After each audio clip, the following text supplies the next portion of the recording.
The ancient Roman philosopher Seneca said this: "It is not something innate to human beings." Meaning it's not something that we as humans just naturally do. And the it that he's talking about just so happens to be the topic of this morning's message, as well as the next two chapters that we're going to look at in 2 Corinthians. The it is generosity. So according to Seneca, that first century Stoic philosopher, generosity is not something that mankind does naturally. And if you think about it, he's probably correct, because if you take a group of young children and put them in a room that's just filled with toys, there's probably going to be more selfishness in that room than there's going to be generosity. If a child finds a toy that he or she likes playing with and they're enjoying it, they're typically not just going to hand that to some other student or some other kid and say, "Here, you and play with this for a while." What's going to happen? They're going to play with it, and if somebody tries to take it from them, what's going to happen? They're going to throw a fit. So maybe generosity isn't a behavior that we just naturally have. It has to be learned. Well, here's what I know about this church. There are many of you in this church, and those of you who call South Fork home, who are very generous. So at some point, someone taught you the importance of giving so that God's glory can be seen in you. I think back to the challenge that we put before the congregation just last year to pave the parking lot, to give over and above the normal giving level and allow us to complete the entire project and pay it off in just a matter of a few short months. This is a generous congregation, there's no question about it, and I am just completely honest when I say I thank God regularly for the generosity of this church. I can't help but wonder sometimes, though, what is it that motivates an individual or even a congregation to be generous?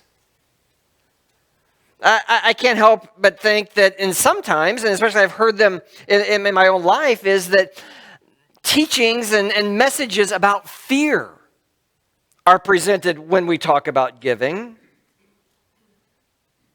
It's the idea that says if you don't give to God, then He's going to get you. It's the punitive view of God, right? It's the tit-for-tat Jesus that says you do this, or I'll do this, or you don't do this, I won't do that. I pray that fear is not a motivation for anyone who hears this message to give. Another reason that people give is to satisfy legalistic requirements. They firmly hold to the Old Testament teaching and the biblical principle of tithing, and so they'll track every single dollar that they receive and make sure that exactly 10% of that amount is given to God. Not 9.5%, that's not acceptable, and neither is 10.5%. It's got to be 10%. Other people, I think, give because they're seeking a blessing from God. It's kind of the opposite of the idea that, you're afraid to give. It's the idea that I'm going to give so that God gives me something in return. It's a message that I think has echoed on the airwaves for decades, and in places especially where poor people are. It's a message that preachers and Christian leaders will use in order to pad their own pockets at the expense of those who could barely afford to do so. So fear, legalism, and prosperity are motivations that are often associated with why people give, and in some cases, people even give generously out of those motivations. But I think what we're going to find from the Apostle Paul in today's writings is that these are not the best reasons. In fact, these aren't even good reasons for us to give generously to God. I invite you to turn to 2 Corinthians chapters 8 and 9 today. We'll be looking at both of those. And if you've been reading along in this series and you've been reading ahead and you read chapters 8 and 9, it's almost like Paul called a timeout as he was writing his letter, the second letter to the Corinthians. By the way, I think the second letter is about as good as the first. Sometimes sequels aren't as good as the original, but I just got to throw this in there. We went to see Top Gun Maverick on Friday night, and it's as good as the original, okay? I'm just saying.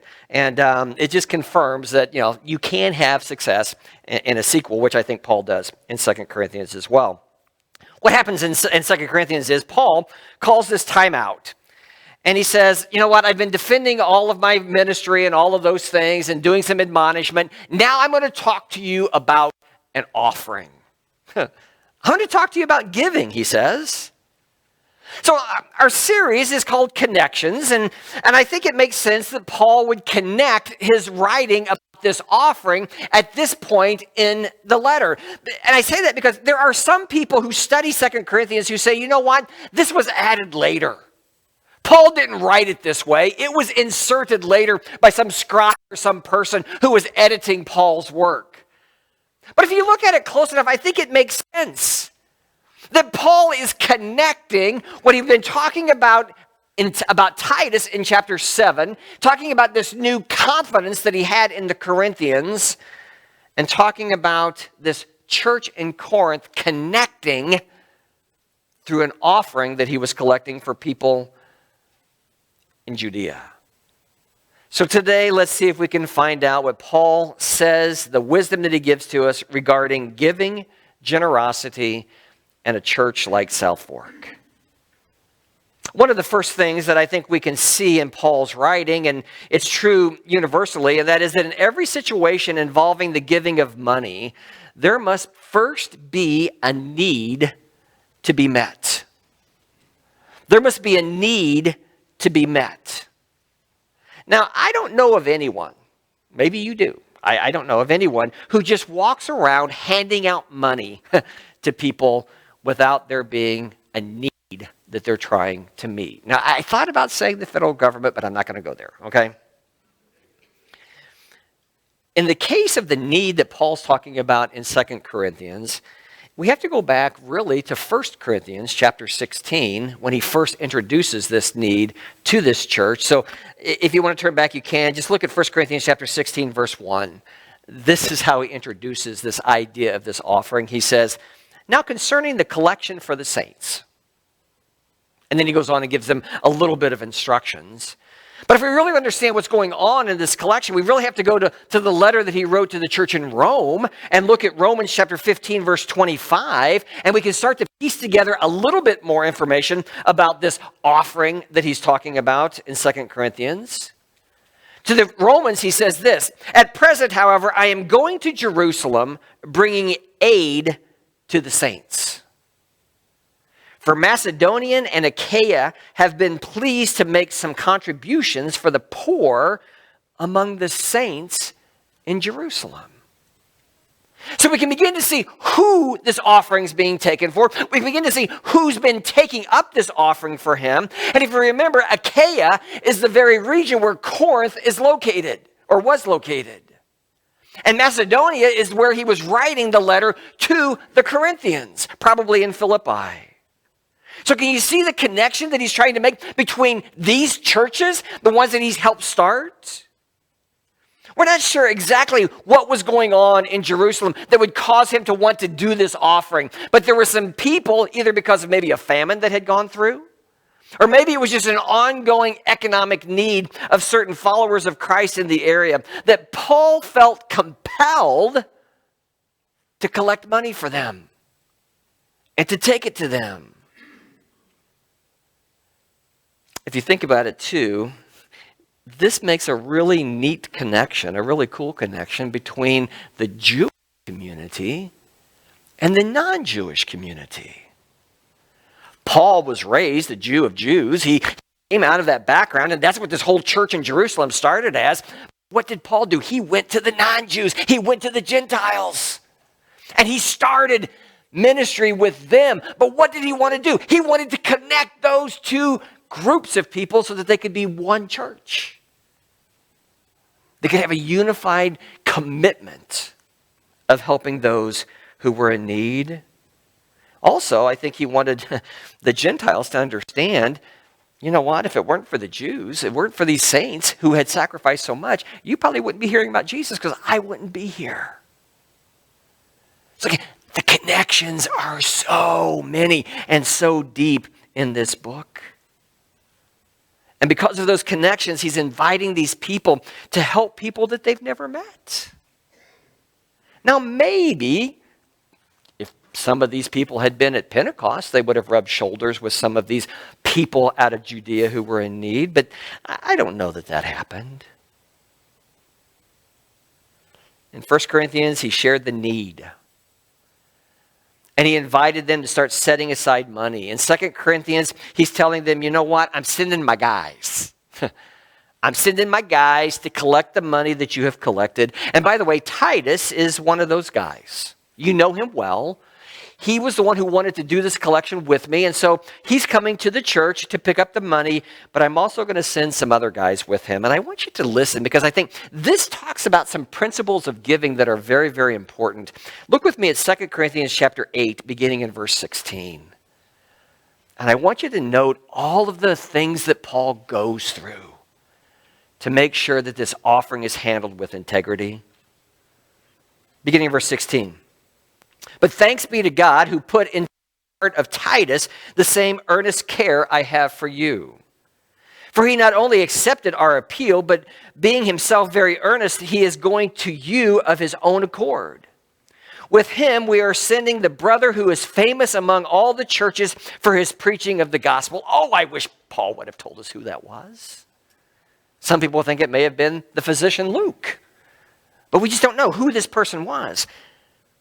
And not only that, but he has been appointed by the churches to travel with us as we carry out this act of grace that is being ministered by us for the glory of the Lord himself and to show our goodwill. We take this course so that no one should blame us about this generous gift that is being administered by us. For we aim at what is honorable, not only in the Lord's sight, but also in the sight of man. And with them we are sending our brother, whom we have often tested and found earnest in many matters, but who is now more earnest than ever because of his great confidence in you. As for Titus, he's my partner. He's my fellow worker for your benefit. As for our brothers, they are messengers of the churches, the glory of God. I don't know what you picked up on in those verses, but what became very clear to me is Paul is making sure that his critics, or anyone else for that fact, wouldn't have some accusation to throw at Paul saying he just took their money and put it in his pocket. There had probably been a lot of people who had come through that area and did that, but Paul was wanting to make sure that they knew that every penny, or whatever they would have given, drachma or whatever, would have been handled with the utmost integrity. I want to hit the pause button here for a moment and just remind us how important it is to validate the integrity of all of the organizations to whom we receive requests for money and we give them money. How many of those organizations claim to be Christians who are meeting a particular need?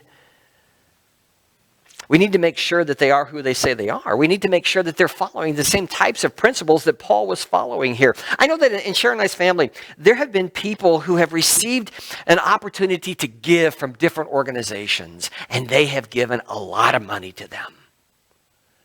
And it seems to us, as we look at that organization, that what they're doing is they're patting the pockets of the people who lead that organization and not really helping to meet the need.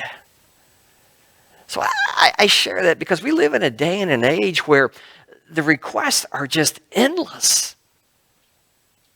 And I want us to be careful. It takes a little work on our part. It takes a little homework, but there are ways that we can check and that we can verify and validate. And you know what? Let me say this. If you ever have a question about the integrity of how the money is handled here at South Fork, would you please talk to one of the elders and ask them what measures are taken to make sure that everything is handled with the utmost integrity, and they'll be glad to answer how we handle that.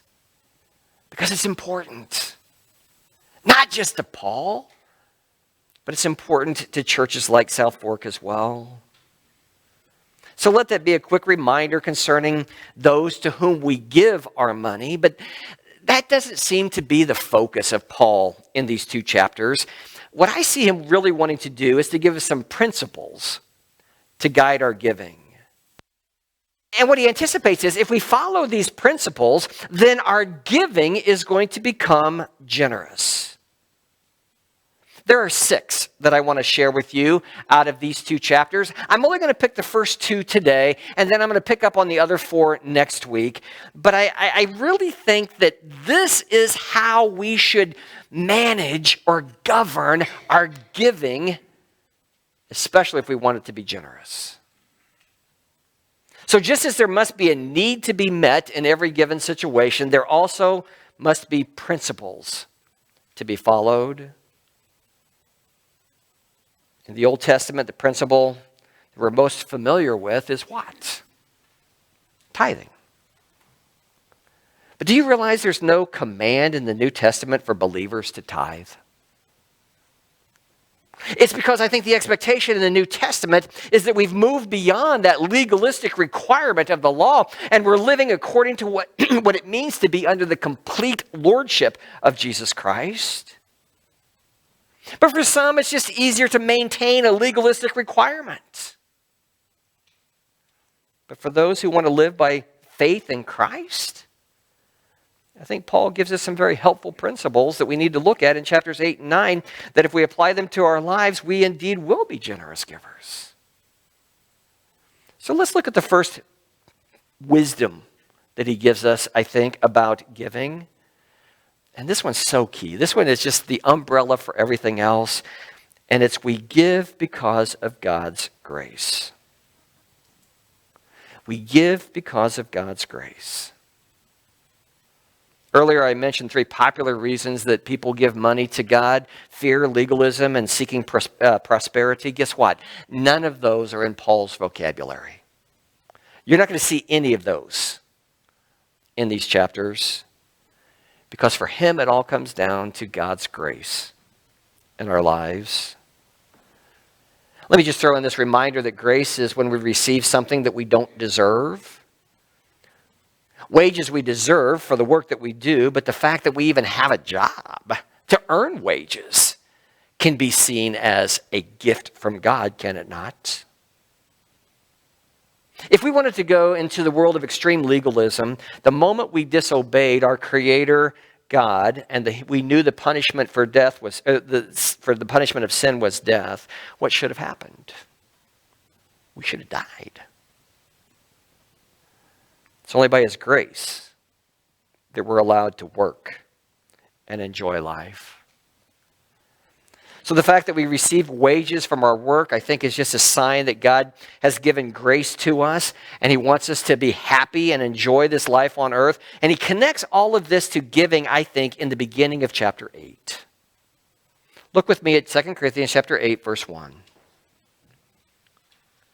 We want you to know, brothers, about the grace of God that has been given among the churches of Macedonia. For in a severe test of affliction, their abundance of joy and their extreme poverty have overflowed in a wealth of generosity on their part. For they gave according to their means, as I can testify, and beyond their means, of their own accord, begging us earnestly for the favor of taking part in the relief of the saints. And this not as we expected, but they gave themselves first to the Lord, and then by the will of God to us. Accordingly, we urge Titus that as he had started, so he should complete among you this act of grace. See the connection between God's grace and what was taking place in the lives of the church in Macedonia and what Paul wanted to see happen in Corinth? Because of the grace that God had shown them, he wants them to give back to God. And I don't know if you caught it or not, but verse 5 is critical. That verse 5 of chapter 8 says this: they gave themselves first to the Lord, and then by the will of God to us. Think about that sequence for a moment, if you would. They gave themselves to Christ, meaning they committed themselves to him. I don't think they're just talking here about an initial salvation commitment. I think he's talking about a daily commitment to Christ. And as they thought about that commitment, they thought about the grace that God had poured into their life through Christ and how much they actually had, and that gave them this desire and this motivation to give in what Paul describes as a wealth of generosity and beyond their means. For the churches in Macedonia, they gave themselves to God and then their money. How many times do we reverse the sequence? Now, we'll give our money, but we really haven't given ourselves to God.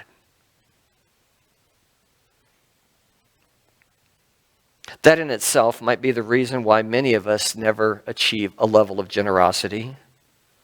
Now, we might give a lot of money because we've been given a lot of money by God, but we could give a whole lot more if we gave ourselves first to God and then we considered our giving.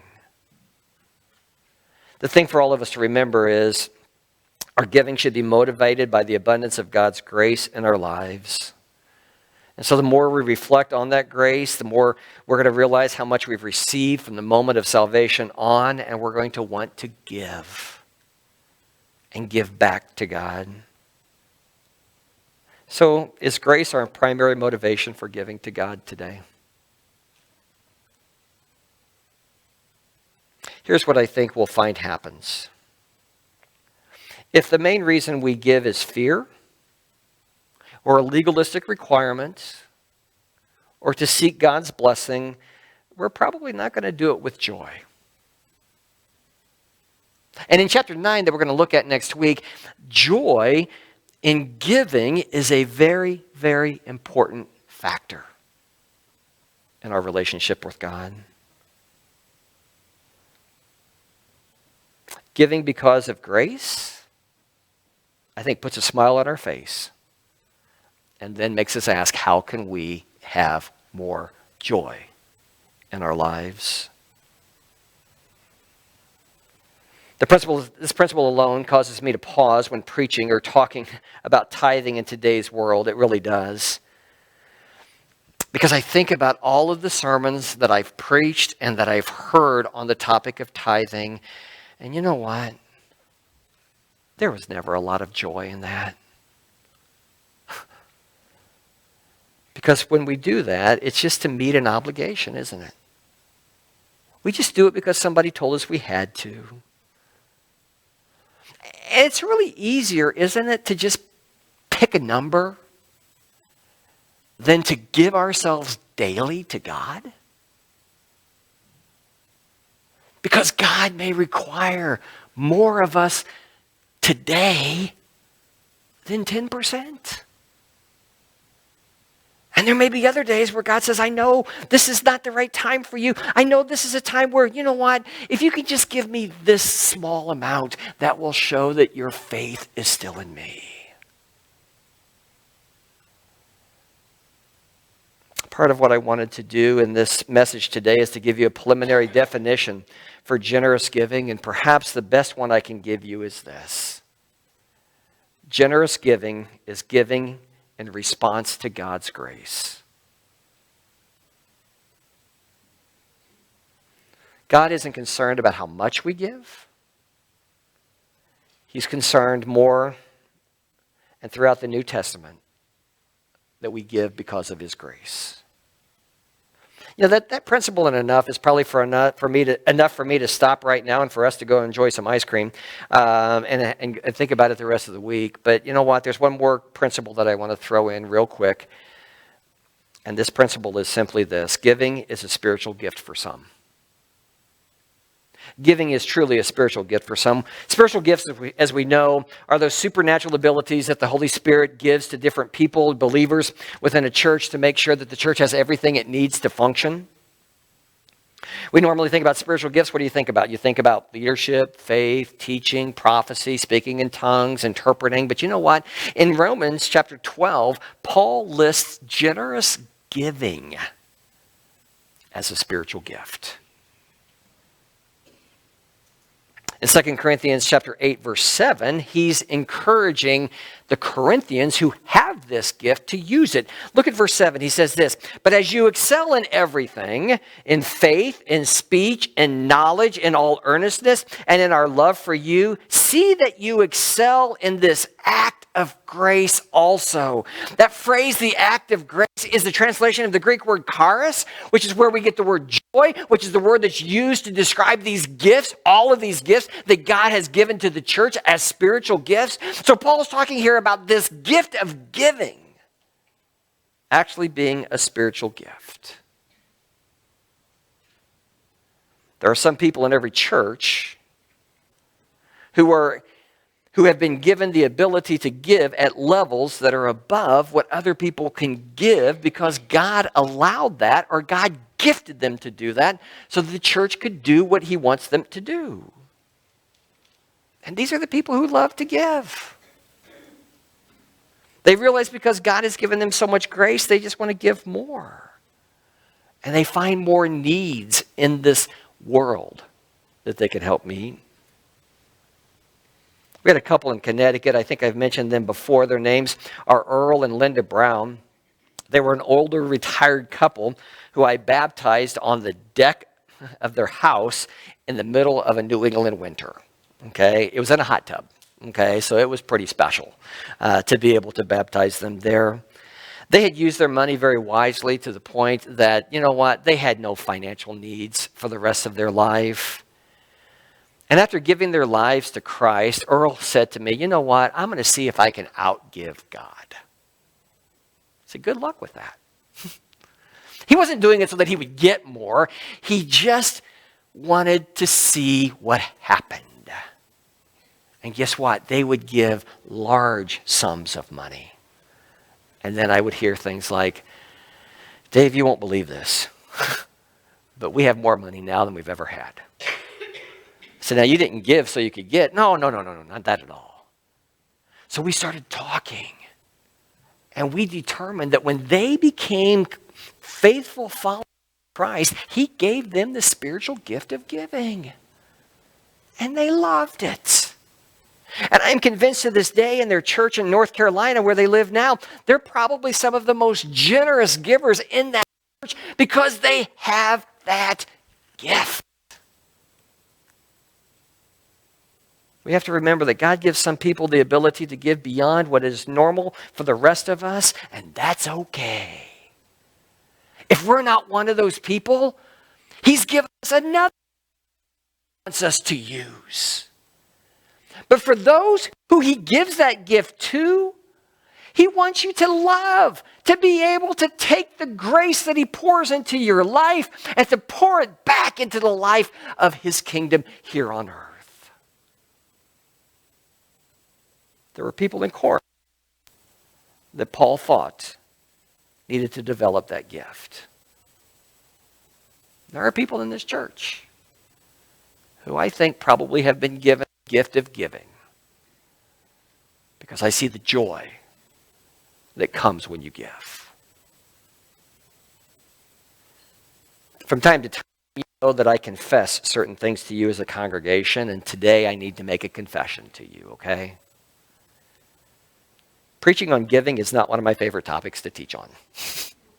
Okay? It's really not. But you know what? I'm sensing a shift inside of me as I learn about reasons to teach about giving. If giving is placed in the context of grace, why shouldn't I want to talk about it? Why shouldn't you want to hear about it? I know why I don't do that all the time, because it's easier to point to a legalistic requirement and say 10%. That's what you need to give. That's easy. That's easy on my part to say that. It's easy on my part to say, well, if you want to give 10% and keep 90% of God's money, that's your choice. I've said that before. Or if I want to tell you, you know what, it's all God's money, so work it out with him. That's easy for me to say. But what's hard is for each of us to give ourselves to God every single day and then decide what we want to give. That's hard. Today I'm approaching this topic by just asking you to consider the connection between God's grace and your life and allow it to determine the level of generosity that works for you. I'm asking you to give yourself first to God and let him help you determine what you should give for God's kingdom. I'm asking you to consider these two principles that I've given and to wrestle with them for a while and to set into place a spirit in your life that is just always new and always exciting. I think I've learned that just setting a number and then going on autopilot doesn't always provide joy. But allowing God to show me what he wants me to do and then make it happen, that's pretty rewarding. That's pretty exciting. Today, like Paul, I want to challenge all of us to learn to be generous giving, learn to be generous givers. Because I think Seneca was right. I don't think generosity is an innate quality of human beings, but it is one that can be learned.